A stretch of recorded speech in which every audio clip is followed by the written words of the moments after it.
রমজানকে আমরা স্বাগত জানাই। আল্লাহর কাছে শুকরিয়া আদায় করছি যে আমরা পুনরায় এই দ্বিতীয় স্বাধীনতার পর আমরা আবারও মাহে রমজানকে পেয়েছি।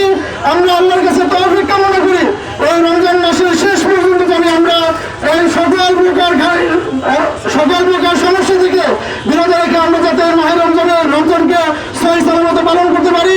সেই সাথে বলতে চাই, বাংলাদেশ স্বাধীনতার পর সকল ধরনের এখন পর্যন্ত মানুষ যে ভোগান্তিতে আছে, দ্রব্যমূল্যের ঊর্ধ্বগতি সহ সকল প্রকার অশ্লীল কাজ থেকে বিরত রেখে আমরা এই রমজান মাসকে একটি সওয়াবের মাস হিসেবে যাতে আমরা পালন করতে পারি।